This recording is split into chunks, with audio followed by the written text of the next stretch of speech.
welcome back to another episode of Voicing Artists' Original Characters. Now, as you all know, once a month we get special episodes, so this time today is our featured episode! And today we have a special guest for a couple of reasons that we'll learn about in a second. But for now, special guest, can you please introduce yourself? Of course. Hi, my name is Echo, or you can refer to me as Micah. I am a current acting student, and I'm also featuring in a few things. Nothing crazy just yet. I'm doing quite a few fan dubs as several different characters in different little fan dub anime things, and that's about it. Perfect.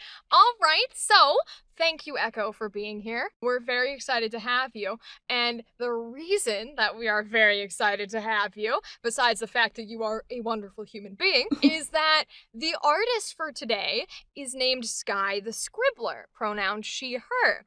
And this artist happens to have a connection to our lovely featured voice actor, do they not? Yes, she does. She's actually my little sister. She's on Instagram. She posts a lot of really cool stuff, and one of her biggest things is her characters. We love that. So, we are working with some characters in her universe today. Can you tell us a little bit about this universe that we're in, and then we will do our characters? Of course.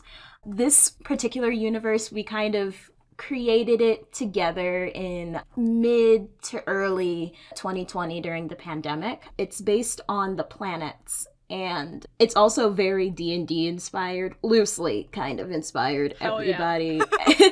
It's very fantasy, high fantasy-esque, but like also weirdly sci-fi. It's really hard to explain. Yeah, so it's a really interesting thing, I think. But, you know, there's basically a lot of characters that can be influenced by what planet they were born on, and they have different abilities that is drawn from these ecosystems. I guess. I don't really know how to explain it, but it would literally take hours to talk about it. No worries. I think that's a beautiful rendition, frankly. So that's the kind of universe that we are in at the moment. Very creative. I love the idea of incorporating the planets into sort of their own ecosystem is a great word, because they sort of like work in tangent, I guess you could say. And they're almost as if, you know, some character might have traits that are influenced by living in the desert or living in the rainforest or living in the swamp. In this case, it's like these planets are influencing those characteristics. Mm-hmm. Yeah, I really like that. So yeah, we're going to work with two characters that have some sort of connection in this universe. So the one that I'm going to work with today is named Sarah. So Sarah is a dwarvish druid woman from Venus, and she is a healer. So she is an older figure, often kind of a motherly figure. That is one of the personality traits that we got from our lovely artist today. We got motherly, we had traditional, stubborn, bullheaded, which makes sense. A lot of these traits kind of go in tandem when you're a parent, right? Especially if you're a mother, you often are this type of person who's like, I care about you and I love you, but also I put my whole heart and soul and being into you, and if you fuck up, we're gonna have a problem. Exactly. Yes, they are caring, but in a way where they're like, I'm going to slap you, do the right thing, okay? And I love that. I love that energy. They are a form of a guardian, which is a word we've used before on this channel, and we'll get into that. But they're also, because this is an older individual, I'm a little excited to play with them. I don't often get to work with older individuals that could be mother figures or parent figures or grandmotherly or whatever the case may be, even regardless of specific ages. I sound like a 12-year-old little boy, so I don't usually get to do these older figures, so I'm very excited for this. And those were some of the personality traits that we had from our artist, SkytheSkyrbler. And the relationship to your character, Echo, is that they are this mother figure to your character. Is that correct? Yes, it is. It's a very interesting dynamic, honestly. It has a lot to do with this character's history, and for the most part, it's a little rocky. It's kind of what you would expect, honestly, from a character who does not know affection very well, but, tries her best, and the other one who has never received affection before, so it's a little bit confusing. Everyone's confused. Everyone's scared. So, yeah, that's how that goes. Two people who don't know what the definition of affection is and try to give it to each other. Exactly. God, exactly. Well, I love that. So let me just go through some of the things that I see from these drawings here. Now we have one drawing with Sarah to work with, and I love the color palette. Just first and foremost, this beautiful like nature with the tree trunks that are like growing out of her hair almost as horns, and the mushrooms and this green and brown mixing with this very soft pink and purple in her hair gives more of a gentle mother energy. So we get almost right away that sort of feeling that comes from these colors of like, oh, I feel like I might be welcomed here. I feel like it might be peaceful here. Now, whether that's actually the case, it's going to depend, but it does give us that energy that motherly sort of gives.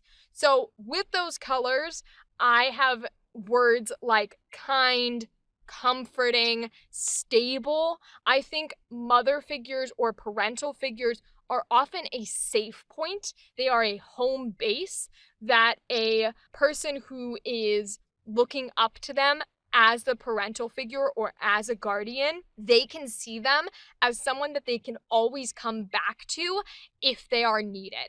If they have trouble in the space they are, if they are upset, if they are in danger, they always see these figures as someone they can come back to for safety. So that's often what I see here. And I think it also works with the idea of trees and nature being incorporated. She is almost the roots. She is embedded into these grounds so that even if sort of someone who's under her, like a daughter figure, goes off and flies and needs to learn how to fly and live her life, if at any point she needs to come back and she needs to be grounded again, she's here, literally here in the ground as the trees and the roots type of energy. So I love that here. I would also say watchful, devoted, doting, and nagging. Now, nagging comes with a bit of like the stereotype of a mother figure. So it's a little, we're throwing that in there. But the nagging usually comes from a place of love. It comes from a place of protection. They want you to be protected and they want you not to experience these negative emotions. And if they could just like huddle you in a little ball and be like, I will protect you from the entire world, that's what they're going to do. Now, sometimes that leads to villain energy, which is not where we're at, because you can get like a Mother Gothel from Rapunzel. Oh, God, yeah. Yeah, exactly. Where it starts to become like selfish and it starts to become vindictive and manipulative. We're not doing that. We're not going that route. We're going more from like a pure of heart. Like, I genuinely just don't want you to have to be sad. Like, sometimes that's a little like, can be a little nagging because you're not giving them freedom. The other word that we've used a lot in this series, because it's one of my keywords when I do voice acting, is guardian. So we use guardian here a lot on the channel. Guardian/protector are keywords for me that help me sort of stereotype into a certain personality, into a certain energy or vibe, because I love those words, and they're really good baselines. We've done with things that branch off of there as well, like bodyguards, like assassins can even be guardians, like mentors are a form of guardians, but I think mother figures in particular are usually like pure guardian energy. So for a refresher for anyone who's new to me using that term, what that means for me is it's someone whose entire purpose, their entire being, roots or starts from a place where they find their purpose in being the shield or being the protector for somebody else. And mother figures are usually the definition of that. They have one or two or however many. In this case, it's going to be the character that Echo works with, where they have a figure under them that they see as someone they love and they protect, and no harm is coming to them. And if any harm were to try and get there, they will have to go through me first. and they won't make it through me first because I will die for this person. And every root comes from there. And I do think, although Sarah might struggle with showing some of this affection, there is that base point there. So if we ever get off when we're trying to do emotions or we're having a hard time, if we go back to that base point and we make sure that that is our starter set, that is our reason, we can find natural, believable emotions. They might be a little less soothing, might be less reassuring than we might think of for a normal mother figure because of the description we've got with Sarah and how both of these characters struggle with sort of normalized affection or intuitive affection. But the idea of that wanting to be the result is going to be very prominent. It's going to be the main point we run off of. So we're going to sort of take that original reassuring, soothing, comforting, motherly guardian and like take sandpaper and just rough it up a little bit so that that is still the baseline, just a little bit less nice to touch. That's all. So yes, that is what I grasp from Sarah, from this drawing in particular. I love the little emotive faces we've got on here as well. They're going to be so helpful for when we go into emotions. Echo, do you have anything you want to add to Sarah's personality or energy? Yeah, so just mostly adding on to what you were saying before about her being a guardian, some interesting tidbits about Tulip. Or, Sarah is her actual name, but she goes by Tulip as well. It's mostly has to do with her desire to have children. And unfortunately, with her specific species of like dwarf and everything on Venus, she is unable to have children because, her people go through this process where the older they get, the more they need to lay down their roots. And they quite literally become the trees that you see in this realm of Venus. Wow. So yeah, she can't exactly have her own biological children.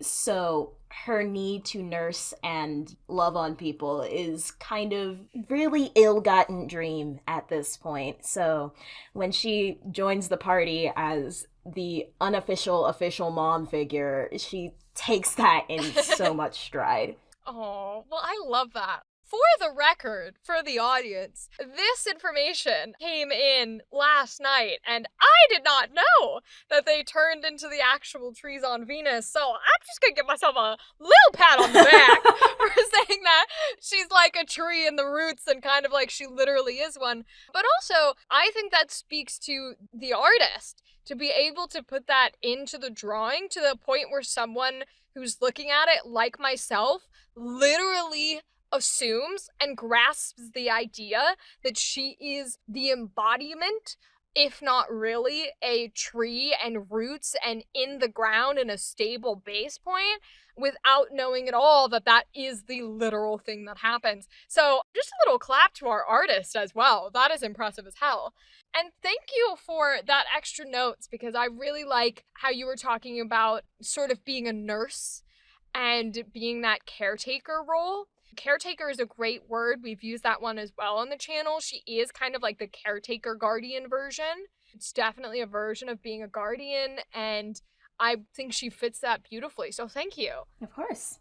So, with all of that determined, we're going to try and get a neutral line here for Sarah. I think we're going to try and put it a little bit more into that affectionate but strong-willed place. So I don't want to go too intense and deliberate emotions and feelings when we get into the emotional side of the lines with the happy and the angry and the sad. So I want to not put too much of that into her neutral line. I would rather have her neutral be focused on sort of the middle ground of affectionate and strong, because she's very clearly like a strong-willed and strong foundational person. So I want to make that her neutral so that when we go into our emotions, we can go more intensely into feeling super like non-affectionate or super caressing and sad or disappointed or whatever the case may be. So let's give it a shot here. Everyone is welcome into my home. Now go get washed up, sit down, and I'll make you some dinner. We'll see about finding you a place to sleep as well, because you are not leaving until that is healed. Do I make myself clear? Good. Yeah, I like that. I like that energy.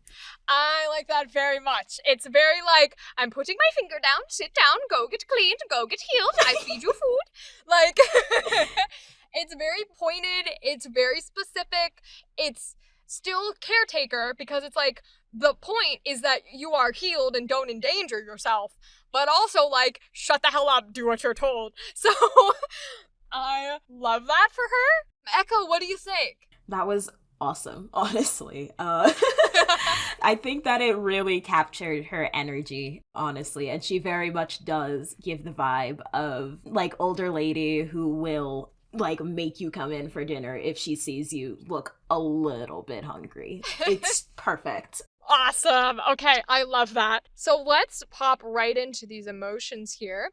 We're going to start with happy. And I think that if we're going to go the happy route, I'm going to assume, based off of a caretaker, motherly energy, is that what is going to make her happy is if these people that she watches over and is this figure for and she cares for have done something incredible, whether they've become people or they've overcome their challenges mentally, physically, or whatever the case may be.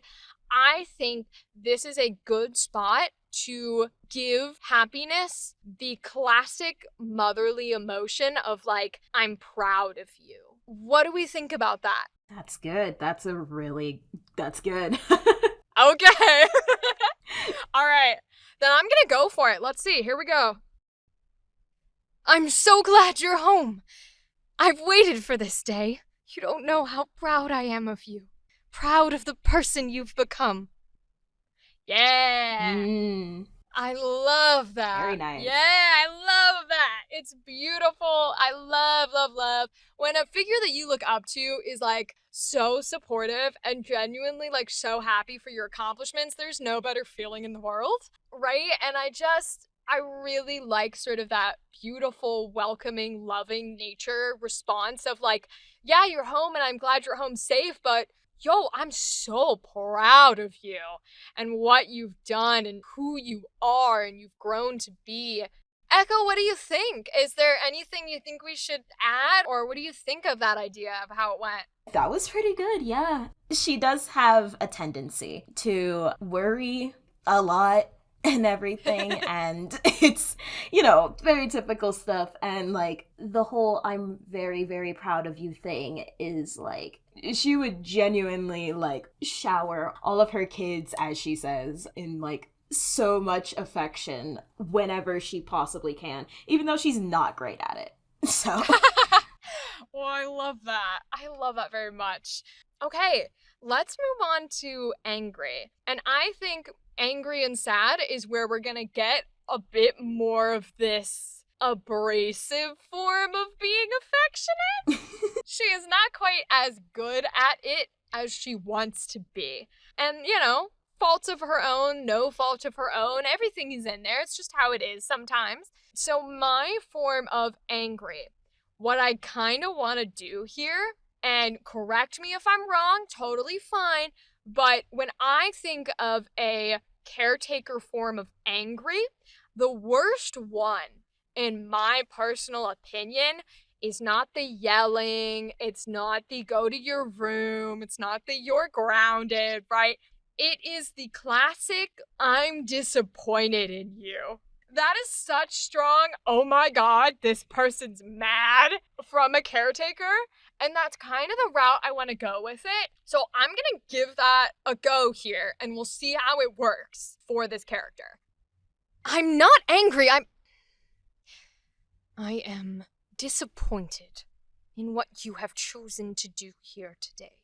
There are many other options that were on the table, and you decided to ignore everyone else's opinion. So no, I am not. Okay, you know what? Yes, I am angry and disappointed, and I think you owe everyone here an apology. oh god. Woo!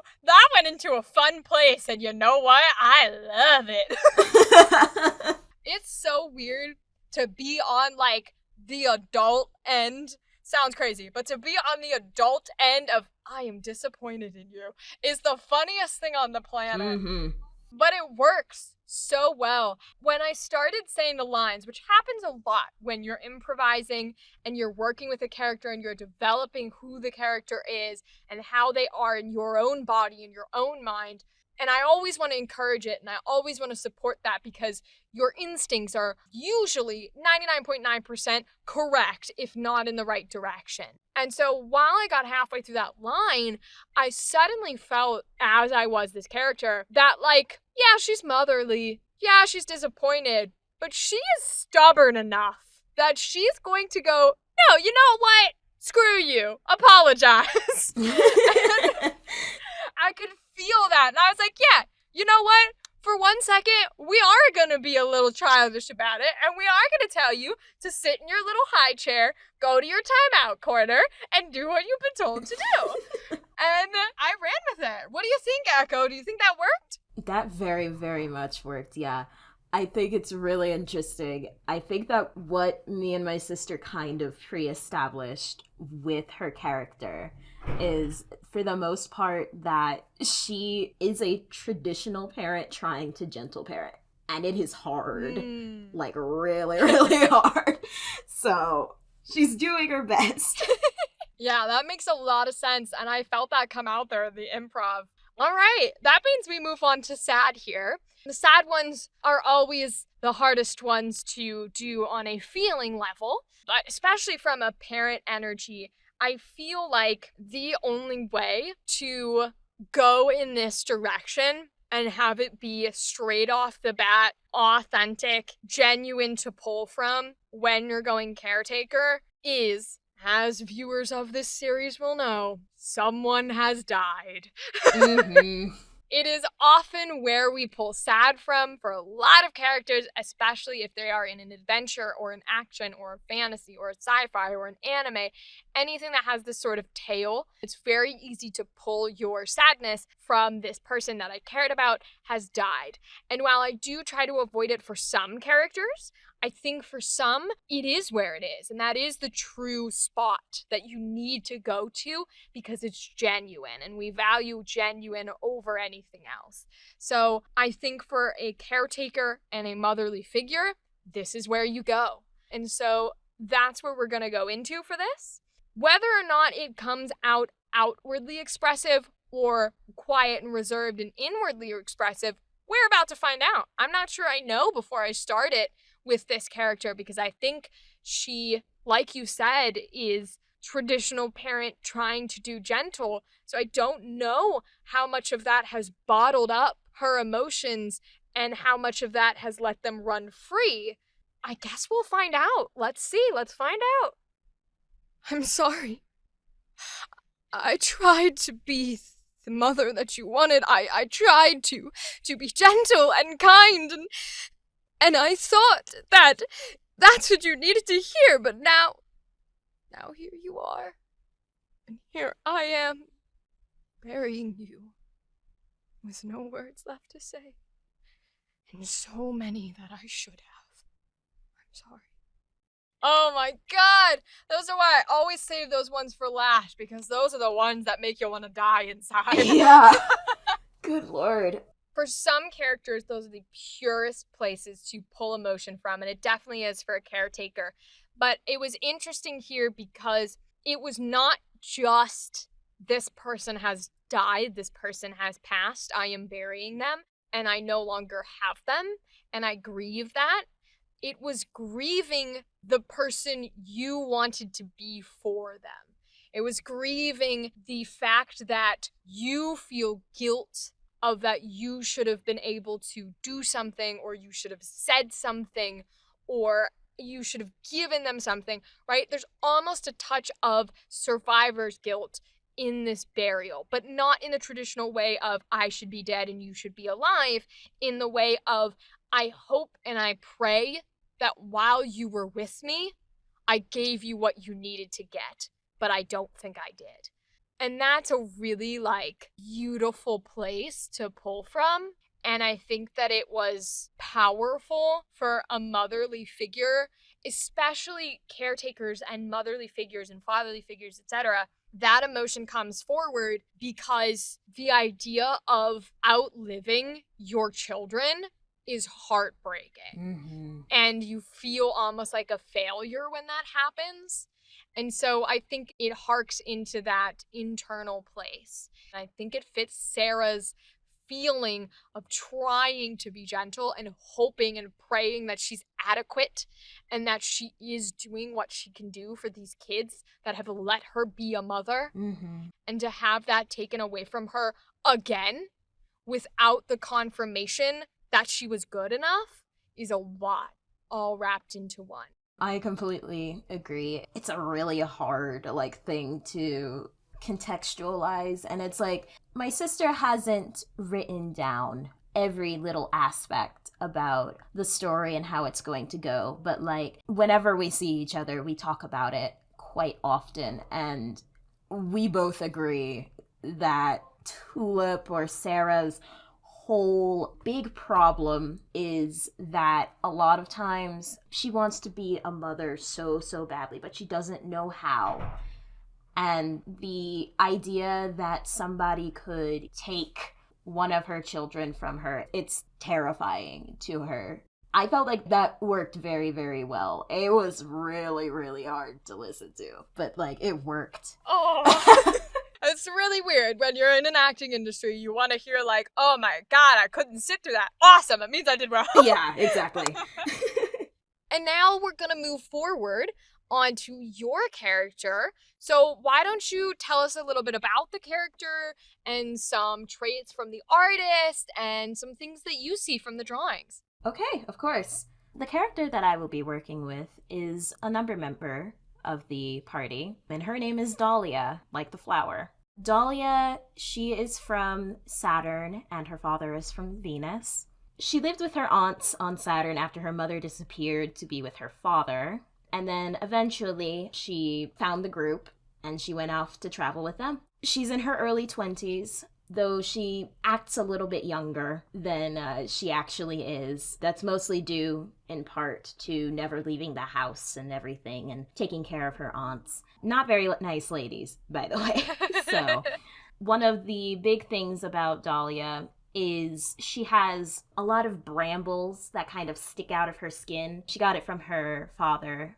So she lived with her Saturnian aunts, which were all vaguely based on Romani people. They're travelers. And they just kind of, caravan through Saturn and, gossip about people. They did not like her very much because of her appearance and everything, so they would tell her to snap off the brambles so she wouldn't look more like her father. Rough. Really rough. But the biggest part of her character development by far is that she doesn't have any more reservations about her appearance. But trauma is still trauma, and she has a little bit of an inferiority complex. So it's not great. So diving into the character personality traits, just right off the bat, she's a very headstrong and stubborn type of person. It's interesting because she's in a group with a bunch of people and everything, and we have our set morals and our set beliefs and everything. Sarah, for example, is a pretty good example, but Dahlia is so stubborn. She is almost painfully, I am going to do this for you. Don't ask why. I know you can do it on your own, but you know what? I'm doing it anyway. Because why not? I can do it. Despite all of this, though, she really has a heart of gold. She's considered the strong arm of the group. At least she is for the first parts of the group's development, but I'm not going to get into the rest because that's spoilers. But she's the strong arm for a majority of the time. She will usually be found, chopping wood, lifting things that are really heavy, being a general, kind of bodyguard almost. And in that sense, I guess she really needs to be helpful. It's like a thing in her brain where it's like, I need to be the one that people turn to. I will help everybody no matter what. She's like that older sister who kind of takes on that role that the mother has and everything, but the mom is staring at her like, I do not need you to help with this. She's just like, yes, I do. But also, there are times where she kind of overexerts herself just a little bit. And when people confront her, she freaks out. She absolutely flips out because she's like, I don't know what you're talking about. I thought this is what you needed me to do. So in that sense, I'd say that she's gotten this from, being with her aunts and everything. Her story is very Cinderella-esque, unfortunately, where she was kind of very hated when she was with her aunts and everything, and she took care of them quite a bit, and they hated her. They nitpicked about her appearance and everything, and so she just kind of like let herself go very early. But after joining the group, that fear of confrontation is still there, but she doesn't have to worry about it as much anymore. So there's that. Yeah, I love all of this insight into who she is as a person and why she is the way she is. And I love the traits that we've gotten from the artist. So why don't you give us some of the traits that you pick up from these drawings in particular? Okay, sure. For the most part, what we perceive from the drawings, she is a very, strikingly different looking person. She's got that purple skin, the blonde hair, really, really big, bright eyes. Physically, she is obviously pretty strong, and she's a very confident, powerful, nature and everything. She has imposing aura about her. If you see her, you know not to mess with her. But on top of that, she's a very kind and gentle individual. She's sweet, but has that tough, strong exterior. And that mostly, stems from her being that older sister figure. She has to protect, she has to be the one. She's also, depicted as serious, but with huge quotation marks around that. She's that sibling where you go to her and be like, hey, you want to do this really arbitrary fun thing? You want to play this video game that just came out? And she could be knee deep in some serious work and everything, but she will drop everything immediately and just be like, absolutely, are you kidding me? She's also depicted as a gentle giant, very athletic. In comparison to Sarah, Dahlia is actually 6'1" and Sarah is 4'4". Whew! If that gives you perspective. It's interesting because with the things that you've said about Dahlia in particular here, they almost resonate a little bit back with Sarah as well. They are both sort of in this guardian role category, just in different ways. Dahlia feels more like a protector versus a caretaker. I really liked when you said that she is imposing, because she has muscles for days, for one. But it's really cool when characters who are in the Guardian family are built really muscled and really tall, because they add this layer of character development where from the outside, they don't seem like they should be affectionate. They don't seem like they should be caring. They don't seem like they should be gentle. Someone from the outside viewpoint just sees, oh, I need to not mess with this person. This person can take me if I try something. And so there's different guardian sort of protector roles where they look this way, but to the people that they care about, it's not intimidating. It's welcoming, and it's wanted, and it's cherished. And to outside viewpoints, it's whoa, that's intimidating as hell. And I really like that energy for Dahlia. I think you nailed it on the head, especially with these drawings and sort of the background that she has. So let us move on to the dialogue. What are you thinking for the neutral line here? What type of energy are you going for? Well, I think that Dahlia, for the most part, is a very go-getter type of person. If people are hesitant to do something, she's just like, okay, I have a plan. Gotcha. it's probably going to hurt us and it's going to probably be a mess, but it's a plan. But she's that kind of person who isn't exactly a leader, but if everyone is like stumped on what to do, she's just like, I got something. I think I got something.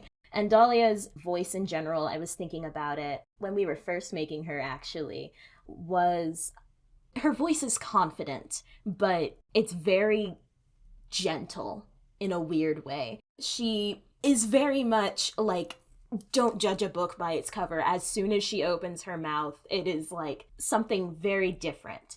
So it's not like soft and like caring or anything. I mean, it kind of is, depending on who she's talking to.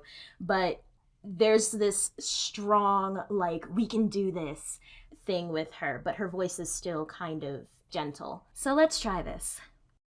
The only way to the top is up, yes? Then up we will go. Follow me. Try to keep up. All right. Oh, I love that. It is exactly what you said it was going to be, where she's very like, okay, let's go. Let's do the thing. Like, why are we worrying about it? Why are we trying to do a plan? And I love how you were talking about her voice being like gentle, because it just goes back to the idea of she seems imposing and she looks scary, and to the outside eye, she should have like this deep, powerful voice. But in reality, she's gentle and she's loving and she's careful and she is confident and happy and this nice sort of higher pitched, soft voice. And I love that for her. I think you did a wonderful job. Thank you very much. Thank you very much. I think that I've based her voice off of quite a few characters in the past, but like at the same time, I was just like, she should have something special to her. Absolutely. Well, what are you thinking about doing for her happy emotion? For happy emotions, like I said before, Dahlia is a very like, I am going to do the thing. Right. And I am going to make sure everybody knows that I did the thing. She's a strong force of nature. And when she is out doing things, she's the kind of person where as soon as she like comes in from running around and stuff outside, she's just all like, hey, look what I did. You want to know what I did when I was outside? Like, that's basically how her whole energy is. So I think that what I'm going for is kind of that energy of didn't really have a childhood, so she's just raring to tell everybody what she did. So let's try that. Hey, Azazel, guess what I just did? I just punched down an entire tree. And it didn't even hurt that bad. Maybe. Whatever.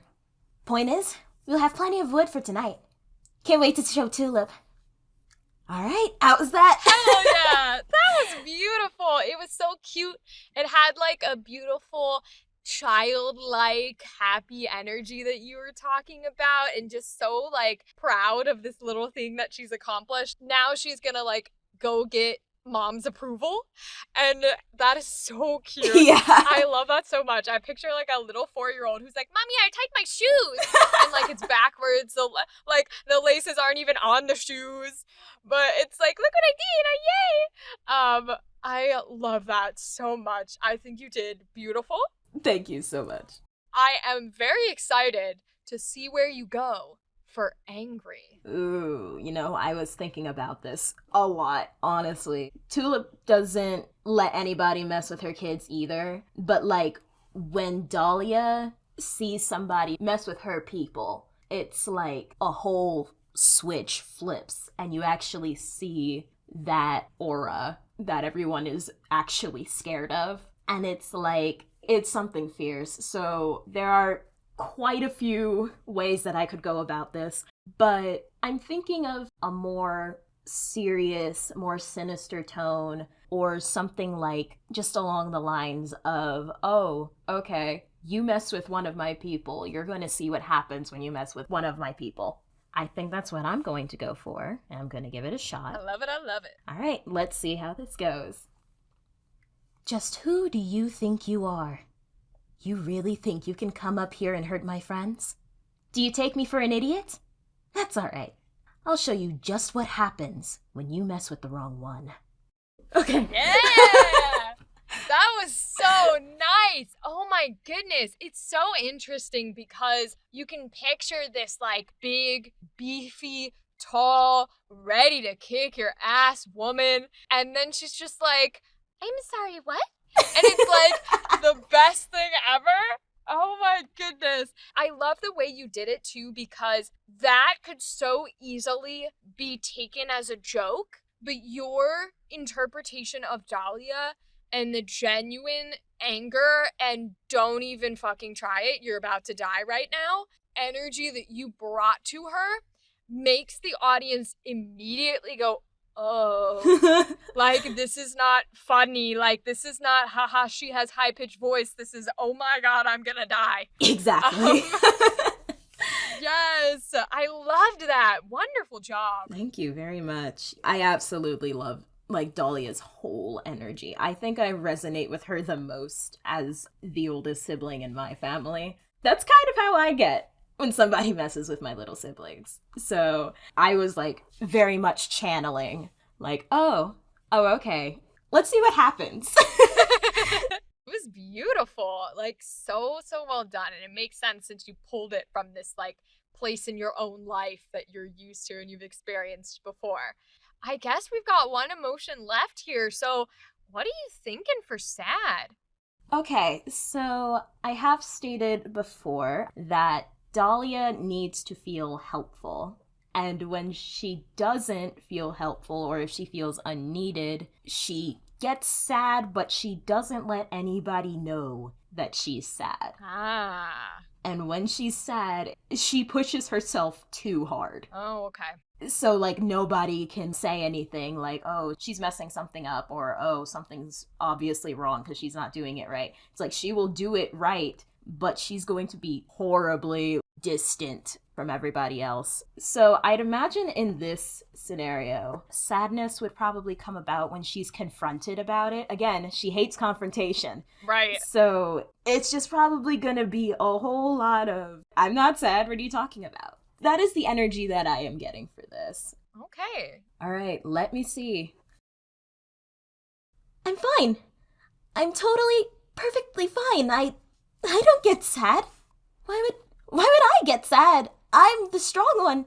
I can't afford to be sad. All right, that hurt. Oh, that hurts the heart. Oh, poor little Dahlia.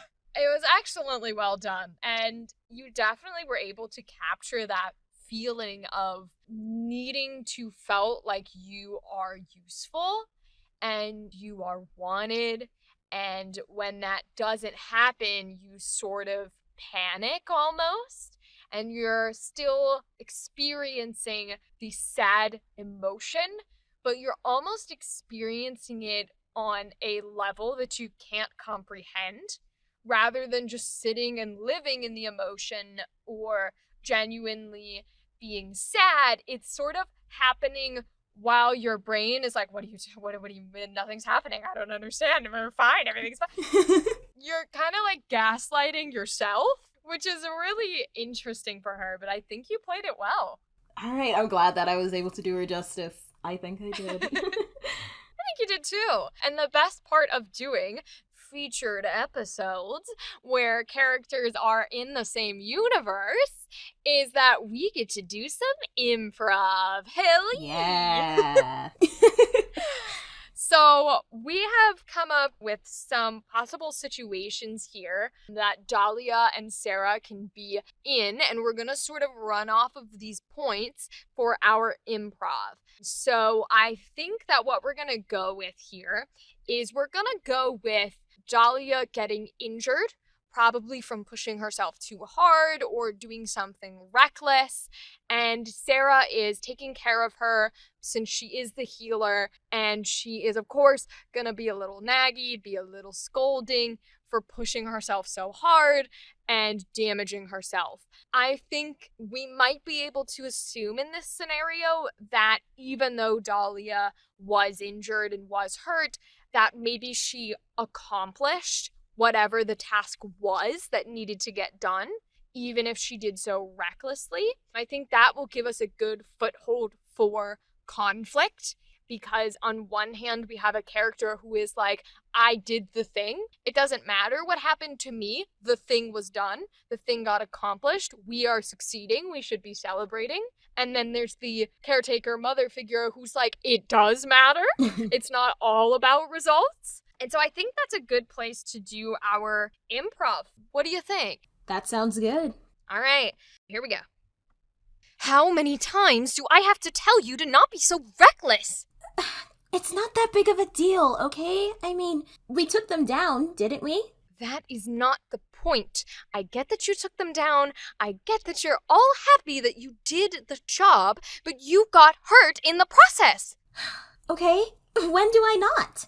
Just because you get hurt, usually, is not a sign of something that you should continue to do. In fact, it's kind of a sign that you should stop being so abrasive and straightforward and running into situations without thinking. I don't understand why you care so much.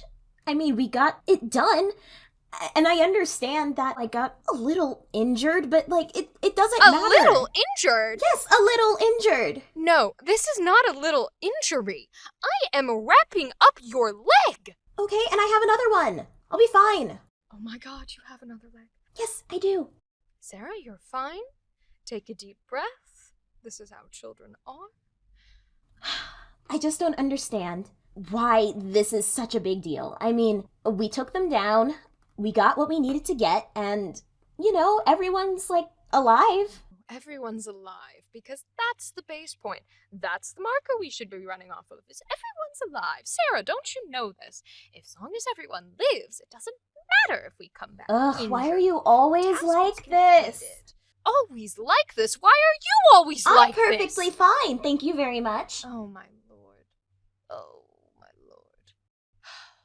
You know, one day, you won't come home. And do you know how sad, how absolutely devastated I would be if you didn't come home from doing one of these exercises and you treat that like it's not important? It is important. It's important for me to get stronger, and if that doesn't go well by you, then whatever.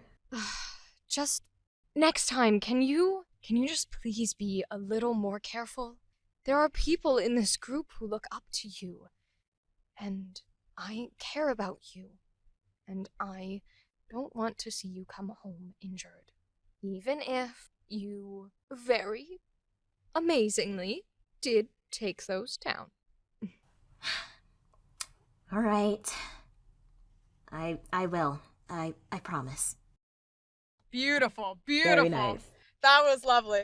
I think that was a great little improv set that we got there. It's fun sometimes to take these characters that very clearly care about each other and just make them like butt heads to the point where they're like, oh my god, I love you, but I need to strangle you right now. Fair. Yeah, that was a lot of fun. That was so fun. It's an interesting thing. Improv is a lot of thinking on your toes and everything, and like being very conscientious of your character and like what you have chosen to represent in this. And I think that even if it is a little bit confusing and if it's a little bit hard to put together, I think it's still kind of held true, especially with two characters that just don't know the other person's philosophy. This worked very well. Yes. All right then.